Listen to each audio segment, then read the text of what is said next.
meses. Nosotros damos ya la bienvenida a nuestro siguiente invitado. En este caso hablamos con Alberto Iturralde, responsable de Operativa DAX. Buenas tardes, Alberto, ¿cómo estás?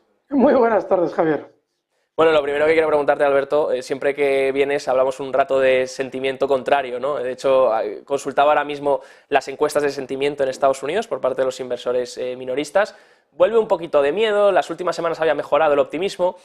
Aún así, ayer conocíamos que los fondos de cobertura, los hedge funds, estaban con posiciones cortas en récord en el S&P 500. Claro, ahora que está volviendo un poco el optimismo, pero que aún así los hedge funds siguen en corto, ¿hacia dónde miramos en cuanto a sentimiento? Estás dando una de las noticias más formidables de la semana, porque estamos todos un poquito abstraídos o alienados, porque se va a publicar el dato de IPC en Estados Unidos y BlackRock nos dice que si el IPC sale por debajo del 5,1, la bolsa va a subir hasta un 1%, y así todos embobados, y el dato es el que acabas de dar tú, que es el que refleja realmente cuál es el sentimiento. Mientras siga habiendo dudas, mientras siga generando la economía la sensación de voy a realizar una cobertura de mi posición, la bolsa tendrá que seguir subiendo. Yo llevo no sé cuántos meses intentando explicarlo y es muy divertido ver los comentarios cada vez que yo hago este tipo de consideraciones. ¿Pero qué está diciendo? Pero fíjate, si hay tal parámetro, tal otra historia. Pero la bolsa sigue subiendo. Es decir, que para que la bolsa deje de subir es necesario que ya todos estemos convencidos, o por lo menos una gran mayoría, y sobre todo los no especialistas, porque claro, que yo pueda tener una idea de que la bolsa, llegado el caso, pueda frenar, vale, pero que el ciudadano promedio, como está sucediendo ahora mismo, siga pensando que la bolsa es muy peligrosa, conlleva que no están comprando de manera masiva y de manera alocada. Y eso es justo lo que necesita el sistema financiero. Así es que hasta que ese momento llegue, lo normal es que la bolsa siga subiendo. El problema está en el que el siempre bajista, porque hace 20 años se acuñó, yo recuerdo que el primer analista que se lo escuché yo en España fue a José Luis Cava, se acuñó el término siempre alcista. Era una burla que hacíamos del típico inversor que siempre está pensando que las cosas van a terminar subiendo. Claro, tú tienes una caída como la del año 2000 al 2002 y joder, te van pillando en todos los rebotes, porque claro, cuando rebota tú te lo pierdes y compras y vuelta a caer. Ese era el siempre alcista, que siempre estaba pensando en comprar. Bueno, pues ahora vamos a tener que acuñar el término del siempre bajista, que lleva la bolsa subiendo desde octubre, sobre todo en Europa, que era donde en teoría iban a ir peor las cosas, y de hecho van a ir peor las cosas en el plano económico, y sin embargo todo el mundo saca muchísimos argumentos a la mesa para explicarnos que la bolsa no debería hacer lo que lleva 6 meses haciendo. Miren, la realidad es la realidad. Y la realidad es que los grandes engañan a los pequeños. Y los grandes engañaron a los pequeños en octubre, cuando les convencieron de que la bolsa solo podía caer. Y ahí los pequeños lo vendieron todo. Y ese todo lo compraron los grandes. Y ahora, para volver a venderle los grandes a los pequeños ese mismo todo, tienen que hacer subir la bolsa y convencerles de que va a subir. Y en la noticia que tú das, no veo por ningún sitio que los pequeños estén convencidos de comprar. Sí, ya lo sé. Que quien nos está viendo ahora ve la bolsa subir desde hace meses, él no se ha incorporado, pero ha visto la bolsa subir y dice, no, pero si está claro que ya hay mucho alcista. No, tú no has comprado. Tú te has quedado fuera criticándome cada vez que yo decía que la bolsa iba a subir. Es decir, que sigues bajista. Bueno, pues mientras tú sigas bajista, la bolsa subirá. Será cuando todo el mundo que ni siquiera está vinculado con la bolsa te diga, ¡oh, qué buen negocio este de la bolsa! Cuando me pregunten a mí, personas que llevan 6 meses sin preguntarme por la bolsa, me digan, oye, ¿y dónde puedo meter dinero en la bolsa? Cuando ellos no tienen ninguna experiencia ni ninguna necesidad de bolsa, ese será el momento en el que la bolsa probablemente deje de subir. Pero mientras tengamos esas estadísticas tan maravillosas como la que tú acabas de citar ahora mismo, lo normal es que, oye, a su ritmo la bolsa siga subiendo.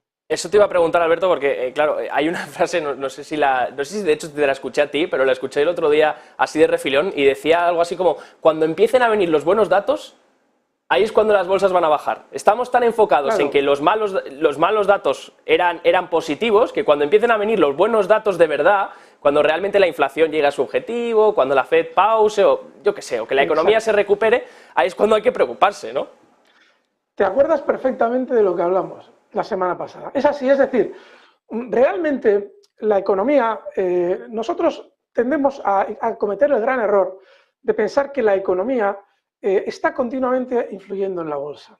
No, la bolsa está reflejando, la bolsa, el mercado financiero, sobre todo de renta variable, está reflejando los datos que vendrán en la economía dentro de un tiempo. Pero claro, cuando esos datos ya estén en la mesa, ya no puede ser buen negocio, porque todo el mundo los está viendo y todo el mundo los conoce. Y en ese momento, todas las posiciones que aparecerán en el mercado por parte de la gran masa de inversores serán compradoras, porque los datos son buenos. Esos que ahora mismo están viendo los toros desde la barrera, ahí será cuando saldrán a echar unos capotazos. Y ahí será cuando el toro les va a investir a todos ellos, porque esos grandes bancos de inversión, ahí verán por primera vez en mucho tiempo que tienen más posiciones compradoras de los inversores. ¿Y cuál será el negocio para los grandes bancos de inversión en ese momento? Vender, dar la contrapartida. Lo que hacían en octubre. ¿Todo el mundo quiere vender? Pues yo, gran banco de inversión, le doy la contrapartida a todo el mundo comprando. Yo cumplo vuestros deseos. ¿Qué queréis? ¿Que yo compre? Pues ya compro, no os preocupéis. Dentro de unos meses, ¿qué querréis? Que yo venda, ¿verdad? Porque queréis comprar. Ya os lo vendo yo. Es como funciona el negocio. Eso sí, en ese momento, cuando llegue el momento de que esos grandes bancos de inversión vendan, ya veréis como los mismos bancos de inversión que en octubre nos decían que a la bolsa le quedaba un 40% de subida, nos dirán que a la bolsa le queda un 100% de subida. Lo que era un 40% de caída en octubre, cuando llegue el momento será un 100% de subida. No falla. Pero claro, mientras tanto, ¿cuál es el problema? Vemos a la bolsa europea que se ha desatado estos meses con unos porcentajes de subida mayor que la americana. Y el siempre bajista dice, ya, bueno, sí, el DAX ha subido mucho, pero bueno, tú te dedicas al DAX, pero la bolsa americana no ha subido, el SP500 no ha subido tanto. Claro, es que así funciona también la bolsa. El DAX ETRA y el IBEX 35 han subido mucho desde octubre, por dos razones muy sencillas. El DAX ETRA era el índice probablemente mundial que sentimiento más negativo tenía. ¿Por qué? Pues porque con las sanciones a Rusia, quien era el país más perjudicado de todos, de manera directa, era Alemania. Su industria, que encima la va a perder y se va a ir a Estados Unidos, todo ese tipo de cosas que son reales, ojo que eso es verdad, no se refleja en la bolsa, por lo menos no de manera inmediata. Y claro, con ese sentimiento negativo, la bolsa sube en Alemania. Y dices tú, bueno, ¿y España qué tiene que ver? Muchísimo. Porque en España va a haber unas elecciones, dos procesos electorales durante este año, uno relativamente importante, que son las municipales. Eso tiene una relativa importancia. Ay, amigo, pero las generales son súper importantes. Y el sistema financiero, cuando tiene uno de sus títeres colocado, bien colocado, intenta colocar la bolsa lo mejor posible cuando llegue el momento electoral para que la manada vuelva a votar al mismo títere. Y eso implica que meses antes de llegar esa cita electoral, normalmente el mercado del país del que se trate suele funcionar mejor. Ya dices tú, mira, pues vale, lo entiendo. Y lo de la bolsa americana, ¿por qué va peor? Eso también tiene mucha explicación. Fijaos, el gran mercado mundial es la bolsa americana. Si la bolsa americana subiera antes que la europea no sería ya un negocio para BlackRock, porque todo el mundo entraría a comprador sabiendo que la bolsa americana normalmente todo el mundo piensa que es la bolsa directriz. Si sube antes la bolsa americana, es muy sencillo ir después a la bolsa europea a comprar, porque claro, como va a ir detrás de la bolsa americana, hacemos el negocio fácil.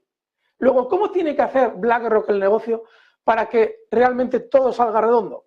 Pues primero hace subir la bolsa europea, que es secundaria para los americanos, y luego hace subir la bolsa americana. Los americanos de la bolsa europea no se enteran de nada, los inversores, no los BlackRock de turno.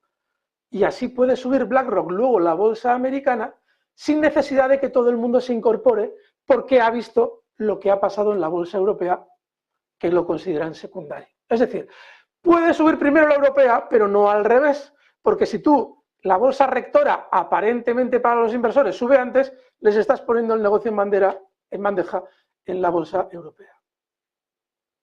Antes de que nos dejes, quería preguntarte, no quería que te fuese sin comentar este tema contigo, sobre el tema de, hoy Apple publicaba que el 7% de la producción de iPhones ya está en India.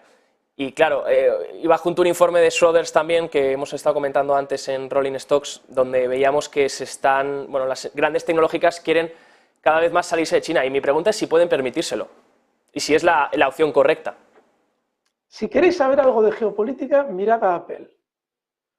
Porque Apple, que es un monstruo inmenso en la economía americana, estadounidense, sabe perfectamente que tiene que derivar su industria hacia otro sitio. Y lo hace a India, porque en China va a haber pelea. Estados Unidos llegará un momento en el que tendrá que sancionar a China. Y si alguien piensa, porque me hace mucha gracia esto de, ay, no se le puede sancionar a China, porque China es muy importante para nosotros. Joder, ¿y Rusia? Claro. Y a Estados Unidos le da lo mismo, porque vela por sus propios intereses en contra, llegado el caso de los europeos, como hemos visto durante el último año. Entonces, ¿que pueden hacer la deslocalización de China?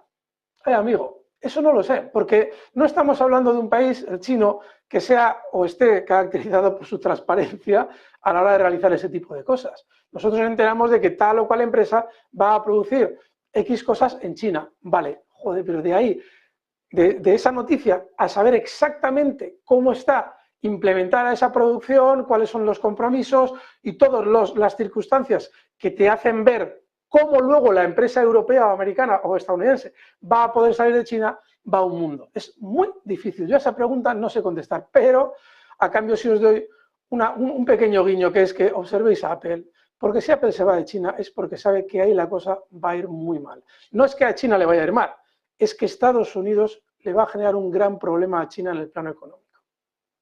Muy interesante, Alberto. Mantendremos el ojo puesto para ver cómo evoluciona todo esto. Mil gracias por tu tiempo, por tus análisis, como siempre. Es un placer, Alberto Iturralde, responsable de Operativa DAX. Que tengas buena tarde.